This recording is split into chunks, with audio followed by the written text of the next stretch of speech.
Hello மக்களே! 10 நாளைக்கு 10 lunch box recipe சீரீஸில் இன்றைக்கி டே 2. இந்த ரெசிபிக்கு தேவையான 2 முக்கியமான இன்க்ரீடியன்ட் பற்றி சொல்லியிருக்கேன். அதை தெரிஞ்சுக்க வீடியோவை ஸ்கிப் பண்ணாமல் பாருங்கள். கடுகு நல்லா பொரிஞ்சு வந்ததும் கட் பண்ணி வச்சுருக்க வெங்காயம் சேர்த்து கலர் சேஞ்ச் ஆகிற அளவுக்கு வதக்கி விட்டுடலாம். இதில் நம்ம கட் பண்ணி வச்சுருக்க தக்காளியும் ஆட் பண்ணி தேவையான அளவு உப்பு சேர்த்து நல்லா மிக்ஸ் பண்ணி விட்டுருங்க. நான் ஏற்கனவே ஒரு 4 உருளைக்கிழங்கை குட்டி குட்டியாக கட் பண்ணி ஆயிலில் ஃப்ரை பண்ணி எடுத்து வச்சுருக்கேன். 8 மணி நேரம் ஊற வச்ச பச்சை பட்டாணியை வேக வச்சு எடுத்து வச்சுக்கோங்க. இந்த சாதத்துக்கு தேவையான 2 முக்கியமான பொருள் உருளைக்கிழங்கும் பச்சை பட்டாணியும் தான். தக்காளி கொஞ்சம் வதங்கினதும் மஞ்சத்தூள், மல்லித்தூள், வரமிளகாய் தூள் சேர்த்து நல்லா மிக்ஸ் பண்ணி விட்டுடலாம்.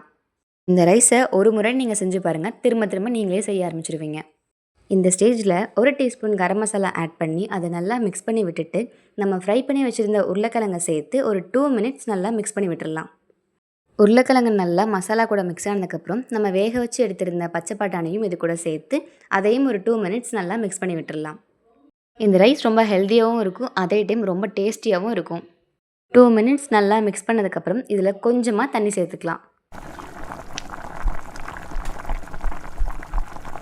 இந்தளவுக்கு எண்ணெய் தனியாக பிரிஞ்சு வந்ததும் நம்ம வேக வச்ச சாதத்தை இது கூட சேர்த்து நல்லா மிக்ஸ் பண்ணி விட்டுடலாம்.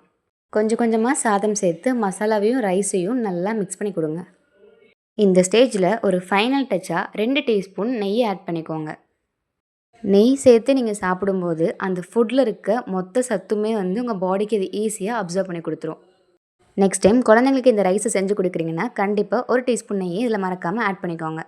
கொஞ்சமாக கொத்தமல்லி தூவி இறக்குனீங்கன்னா நம்மளோட டேஸ்டியான ஹெல்த்தியான பட்டாணி சாதம் ரெடி. இந்த ரெசிபியை நீங்களும் வீட்டில் ட்ரை பண்ணி பாருங்கள். பிடிச்சிருந்தா லைக் பண்ணுங்கள், எப்படி இருக்குன்னு சொல்லி கமெண்ட் பண்ணுங்கள், மறக்காமல் அந்த சப்ஸ்கிரைபும் பண்ணிவிடுங்களேன். அப்போ தான் நம்ம லஞ்ச் பாக்ஸ் சீரீஸில் வர எல்லா ரெசிபியும் நீங்கள் பார்க்க முடியும்.